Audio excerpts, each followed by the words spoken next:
Iran Daily Briefing.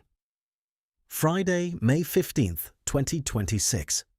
A ship anchored off the east coast of the United Arab Emirates was seized Thursday and taken toward Iranian territorial waters, according to the British military and several news outlets. The BBC described the vessel as a floating armoury in the Gulf of Oman. That incident now sits alongside reported Iranian conditions for some vessels using the Strait of Hormuz, NPR's reporting on a separate toll or fee system, and conflicting accounts of wider military activity in the Gulf. This is Iran Daily Briefing for Friday, May 15, 2026. Today's episode follows several threads we have been tracking all week. First, the maritime picture. Yesterday, we covered a UK Maritime Agency report that a vessel off the UAE coast had been seized and was heading toward Iranian territorial waters.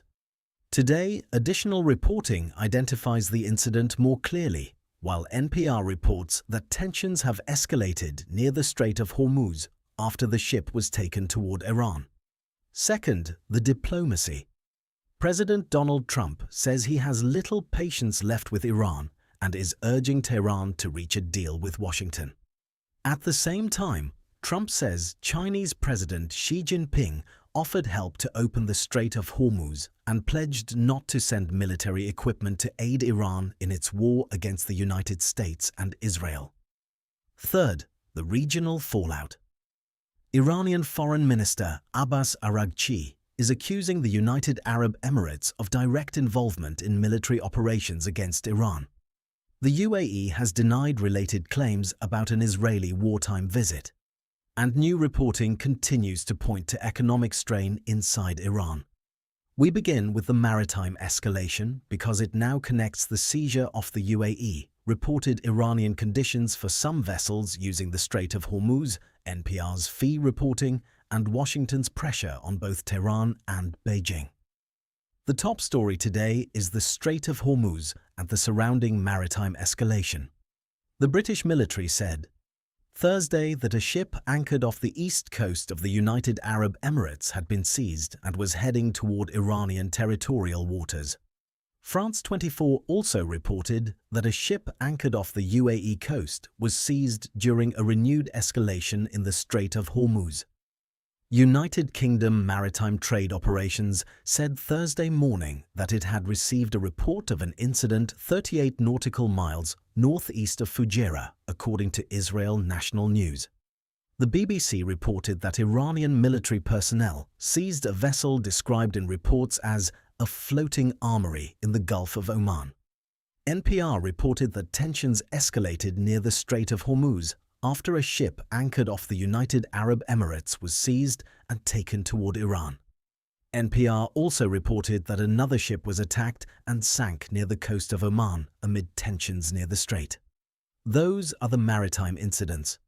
Now the access question. Middle East Eye reports that Iranian Foreign Minister Abbas Araghchi said the Strait of Hormuz is open to vessels of friendly countries if they coordinate with Iranian officials. The comments were carried by Iran's state broadcaster, IRIB. That language matters. Iranian officials are describing conditions for access, while NPR reports a separate toll or fee system. NPR reported that Iran has set up a new agency to collect tolls from ships passing through the Strait of Hormuz. NPR also reported that Iran implemented a new system to collect fees from ships in the strait. Those are not the same claim. Araghchi's reported comments focus on coordination by vessels of friendly countries. NPR reported a toll or fee mechanism. The accounts conflict. There is also a related claim from inside Iran. Iran International reported that an Iranian lawmaker said countries should pay Iran annual fees for fiber optic cables that pass beneath the Strait of Hormuz. The same lawmaker said hundreds of billions of dollars in financial transactions move each day through those fiber optic lines. Taken together, the reporting points to several overlapping issues: vessel seizure, ship passage, possible fees, and pressure over infrastructure beneath the strait. But the available reporting does not establish a single formal access rules framework. Washington is addressing the same maritime issue through China. France 24 reports that President Trump said Thursday that Chinese President Xi Jinping offered China's help to open the Strait of Hormuz. Trump also said Xi pledged not to send military equipment to aid Iran in its war against the United States and Israel. Al Jazeera reported that US officials urged China to do more regarding the blocked Strait of Hormuz. Al Jazeera also reported that US and Chinese leaders agreed during talks that the strait should remain open to ensure global supplies. But Al Jazeera said Xi did not appear to change China's position after the US requests. China's foreign ministry said the window for talks on the Iran war must not be lost. Trump's own tone toward Tehran is sharpening. France 24 and Middle East Eye report that Trump said he does not have much patience left with Iran. France 24 and Middle East Eye also report that he urged Tehran to reach a deal with Washington. Middle East Eye says Trump warned Iran in a Fox News interview Thursday to make a deal or face annihilation. Middle East Eye also reports that Trump said he and Xi do not want Iran to have a nuclear weapon. Tehran is making its own diplomatic case. Iran International reported that Iran sought Thursday to rally BRICS countries against US military action at a foreign ministers' meeting in New Delhi. Al Jazeera described Tehran as rallying BRICS on day 77 of the Iran war. Mir News Agency and IRNA report that Araghchi met Russian Foreign Minister Sergei Lavrov in New Delhi on Thursday. Araghchi also accused the United Arab Emirates of direct involvement in military operations against Iran. Iran International and Iran Wire reported that accusation. France 24 reported that Araghchi accused the UAE of playing an active role in the US-Israeli war against Iran. France 24 also reported that the Wall Street Journal and Reuters said the United Arab Emirates and Saudi Arabia secretly carried out airstrikes against Iran in April. France 24 said those alleged strikes occurred during the US-Israeli war against Tehran. France 24 also reported that neither the UAE nor Saudi Arabia has confirmed the alleged strikes. France 24 said Tehran carried out drone and missile strikes against Gulf state infrastructure before the alleged UAE and Saudi raids. The UAE-related dispute also overlaps with the Netanyahu visit story we covered yesterday. France 24 reported that Prime Minister Benjamin Netanyahu said he had quietly visited the United Arab Emirates during the Israeli-US war with Iran. France 24 also reported that the UAE denied the visit took place. Araghchi referred to the Israeli-described secret meeting in the UAE between Netanyahu and Mohammed bin Zayed Al Nahyan during the war. The military narrative from Washington is different again. Al Jazeera reported that Admiral Brad Cooper defended the results of the US-Israeli war on Iran during questioning by lawmakers on Capitol Hill. Al Jazeera also reported that Cooper said strikes severely degraded Iran's military and defense capabilities. DoD News reported that War Department leaders said American forces in the U.S. Central Command area of operations crippled Iran's military after the launch of Operation Epic Fury. DoD News also reported that the operation crippled Iran's ability to project power. The intel available for this episode still does not reconcile earlier claims of a ceasefire with continuing maritime incidents, alleged strikes, and military damage reports. That unresolved contradiction remains important because today's reporting contains both diplomacy and continuing incidents. There are statements about talks, warnings, military degradation, vessel seizures, alleged Gulf strikes, and reported access conditions. But the available intel does not provide a single timeline that makes all of those claims fit together. What to watch next is specific. Any official identification of the seized vessel, any statement from Iran on the vessel, and any clarification from NPR, Iranian officials, or maritime agencies on whether reported fees and reported coordination conditions are operating separately or as part of the same system. Our first developing story is the strain inside Iran's economy and society. France 24 reported that international internet access in Iran has been shut down for more than 75 days. Iran International reported separately that President Masoud Pezeshkian ordered the creation of a special committee to end Iran's internet blackout. France 24 also reported severe economic pressure. It said prices for some goods in Iran have tripled or quadrupled within a matter of months. It reported that at least 2 million people have lost their jobs. It said Iran's currency has lost 60% of its value. France 24 described Iran's economy as affected by 2.5 months of war, ceasefire and blockade. The ceasefire status remains unresolved in the available reporting and is not reconciled with ongoing maritime and military incidents. France 24 said it spoke to the owner of an e-shop, the owner of a small business, and a major tech startup about conditions in Iran. There is also a travel and trade spillover beyond Iran. CNBC reported that Air India would substantially cut international flights during the June to August peak travel period because of airspace restrictions linked to the Iran war. CNBC said Air India would cancel 27% of its international flights because of fallout from the war. The forward watch here is whether Iran International reports any concrete action by Pezeshkian's Committee on the Internet Blackout, and whether France 24 or other outlets provide updated figures on job losses, prices or currency pressure. Our second developing story is Pakistan's transit route policy and why it matters now. This is not a new route announcement today. Middle East Eye is reporting on a policy issued last month that may matter as regional shipping patterns shift.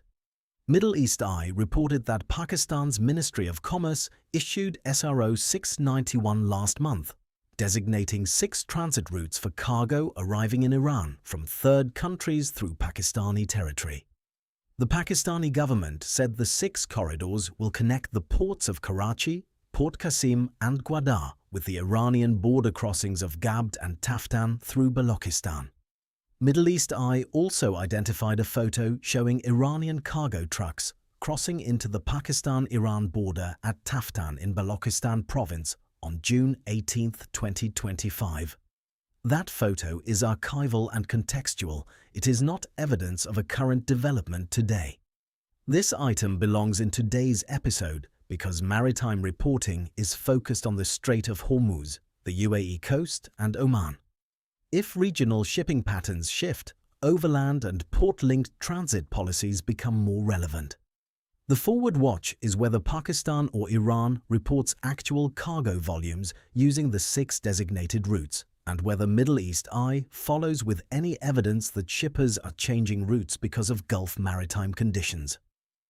Our third developing story is the military and political debate in Washington and Israel.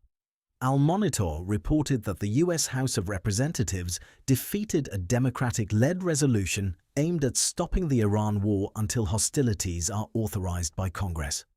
Al-Monitor also reported that the House vote was 212 to 212.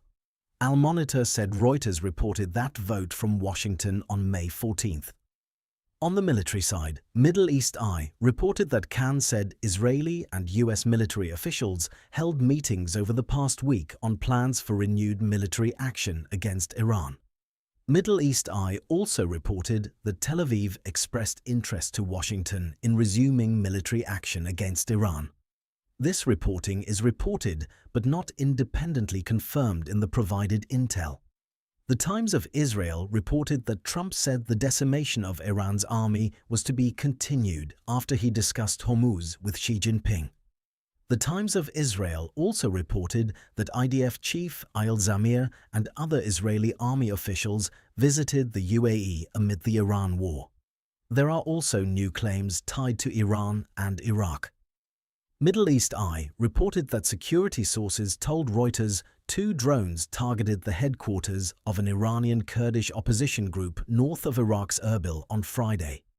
The forward watch is whether US officials, Israeli officials, or can provide further confirmation of the reported planning meetings, and whether Al-Monitor follows with any congressional move after the failed war powers vote. Our fourth developing story is domestic escalation inside Iran's political system.